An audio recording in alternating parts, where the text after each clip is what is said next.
organic, unpredictable, unknown, lovely, beautiful, a sense of fulfillment.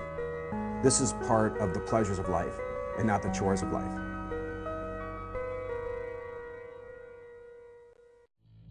Coming up on Daily Iowan TV, Iowa State lawmakers are debating a controversial new gun law. and a $1 trillion bill leaves people talking.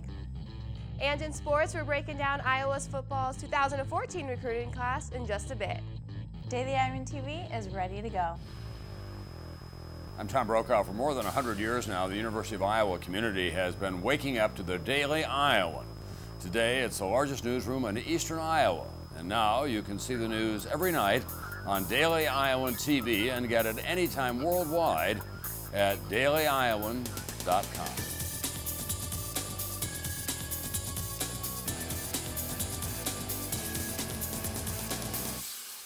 Good evening, I'm Brianna Jett. And I'm Matt Starnes. Iowa and other states cannot seem to catch a break at all with this winter weather. Between walking to class and driving on campus, I have had just about enough of it. And I'm going to toss it over onto our own Kelly Oline for an update on your weekend weather. Tonight's weather comes with lots of snow. There is a winter weather advisory in effect till tomorrow morning. We are expected to get anywhere from 2 to 4 inches of snow. In addition, there is a warning for drifting and blowing snow for those of you who drive to and from campus. Be alert on the roads. Let's take a look at the rest of the week. Wednesday morning, the high is 11 with snow. The snow should let up sometime during the afternoon with a high of 10. It will stay cloudy into the evening, and although the snow has stopped falling, the temperatures have not. Wednesday night has a high of 2 degrees. Thursday will be clear with a high of 8. And taking a look at the weekend, Friday brings clouds with a high of 15 degrees. Saturday, the high is 20. However, like the snow, temperatures will be falling. Sunday is partly cloudy with a high of 8, and Monday will be clear with a high of 9 degrees. Hopefully by then, the roads will be clear for people to get to and from classes. That's what I've got for weather. I'll be back in a bit to show you what we've got for this week's edition of Street Chatter. All right, thanks, Kelly. Right now in the Iowa House, there's a proposal to allow children as young as 12 to use handguns. Earlier today, I spoke with State Representative Chip Baltimore about the proposed law and why he's supporting it. Here's what I found. For many Iowa families, hunting, firearm ownership, and participation in shooting sports are traditions passed down from generation to generation. But a new gun law making its way through the Iowa House is causing some concern among legislators. The bill, which proposes to lower the legal age at which a minor can use a handgun with adult supervision, has opponents of the measure concerned about a possible increase in gun-related accidents as a result of the bill. The backers of the measure say it will help allow kids to learn to be safe with guns at a younger age. As long as we have a responsible parent or guardian there, which the law does require, I think that this bill is fine. I don't think it's going to apply in all that many circumstances, except in those circumstances where a responsible parent or guardian wishes to properly instruct and train and teach their child who's 12 or 13 years old to use a handgun.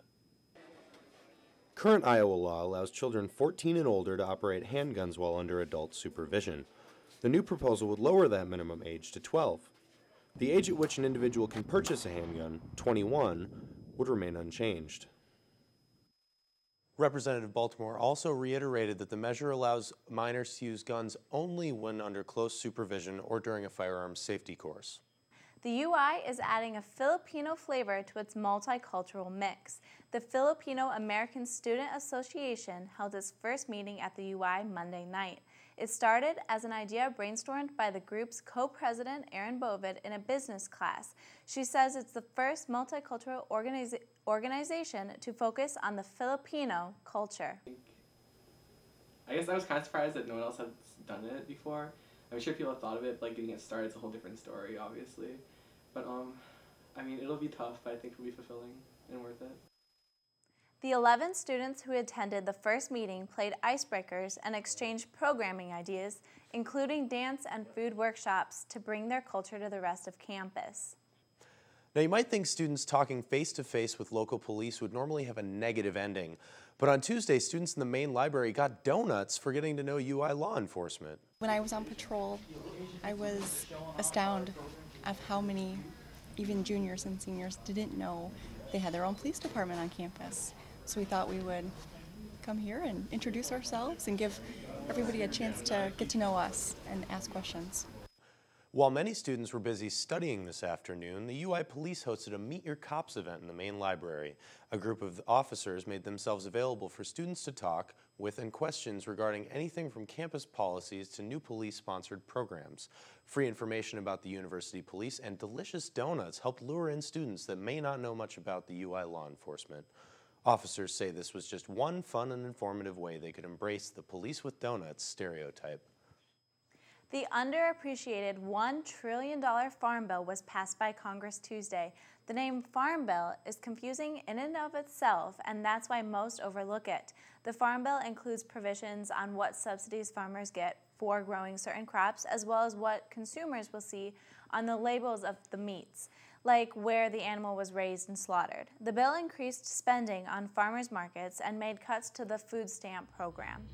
Coming up next on Daily Iowan TV. We all know someone affected by this disease. Find out how the world made today a day for more education about it. And in sports, Iowa basketball head coach Fran McCaffrey on the strength of the Big Ten Conference. But first, over $11 million has been raised in the past 19 years for Dance Marathon. That's unbelievable. So let's turn it back over to Daily Iowan TV's Kelly O'Lean to find out what students are doing for the event and what they're looking forward to in this week's Street Chatter. Kelly? Hi again and welcome to Street Chatter. I caught up with students on campus today, and while it may be chilly outside, things are really starting to heat up for this weekend's Dance Marathon event. Take a look at what these dancers said.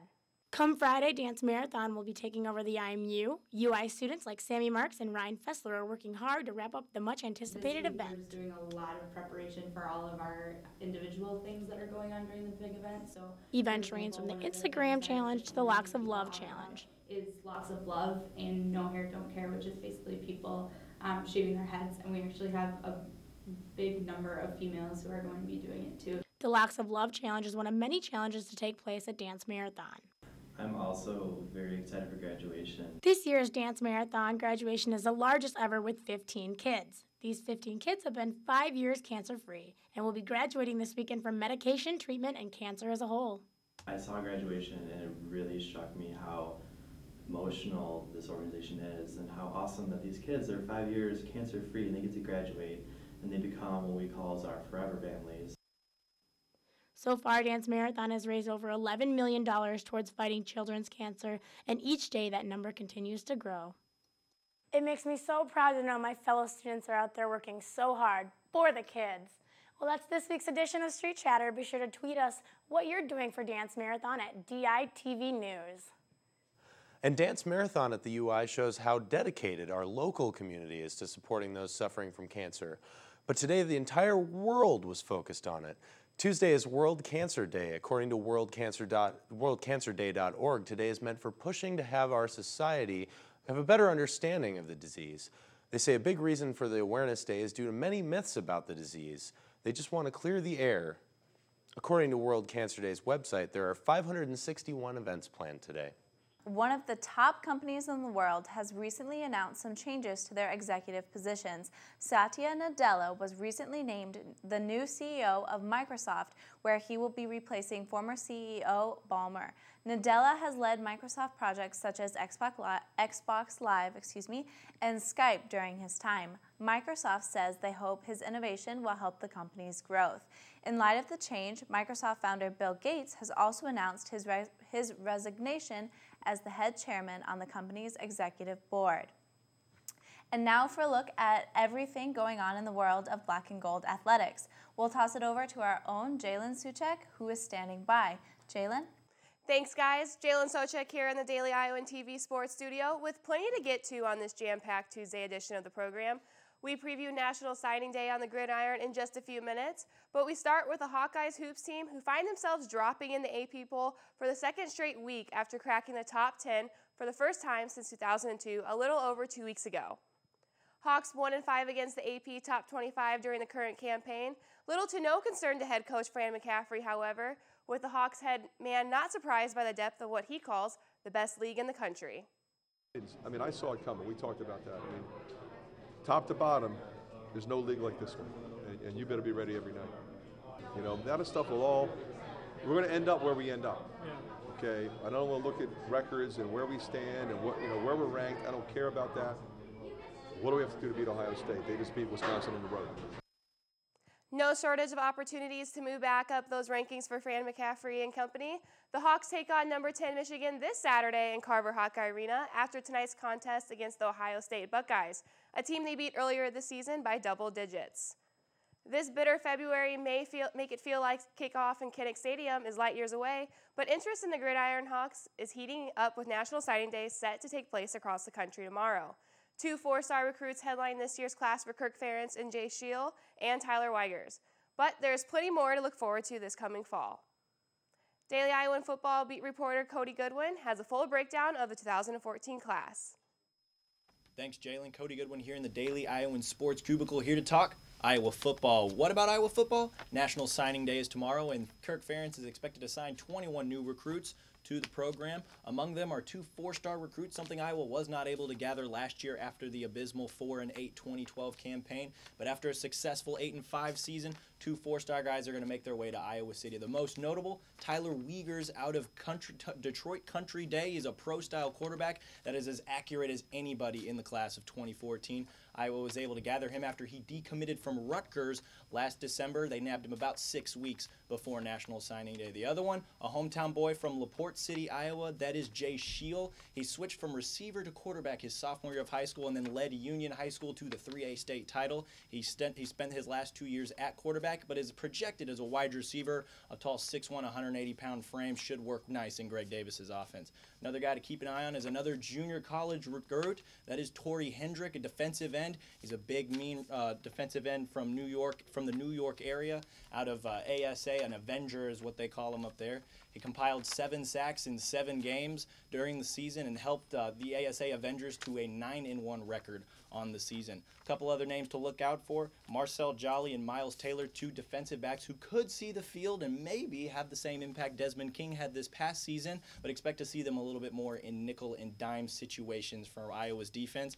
And another guy to keep an eye on, another hometown boy, offensive lineman, Keegan Render. He's a big, tall, 6'3", 310-pound offensive lineman looking to fill the holes Brett Van Sloten and Connor Buffelli left behind on Iowa's offensive line. A rich tradition the Hawkeyes have in cranking out some really tough, stout offensive linemen. 7 current Hawkeyes are actually in the NFL right now on offensive lines. Of course, that's all we have right here in this little tidbit. Be sure to read more in tomorrow's edition of the Daily Iowan. Jalen, back to you.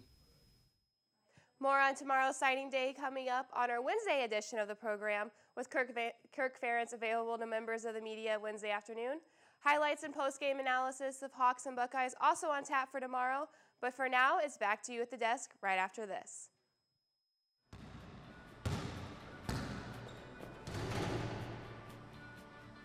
We're bigger, we're deeper, and we're more experienced than we've ever been. Here's White, ducks it through. Evans gets the step on the drive, score it, and a foul. Now he throws it down. With the play made to Aaron White.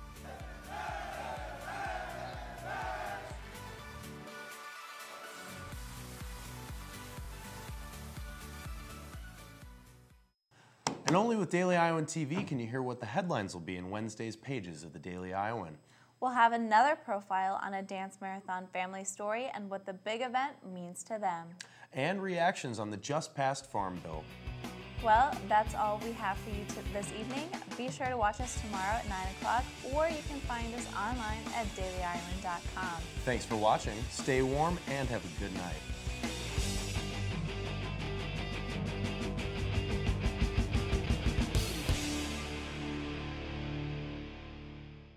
Iowa SJMC. Want a major that'll take you somewhere?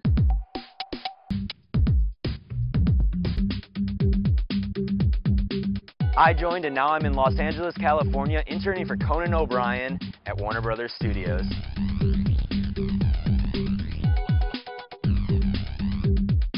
I joined and now I'm working in public relations for diabetes research. SJMC.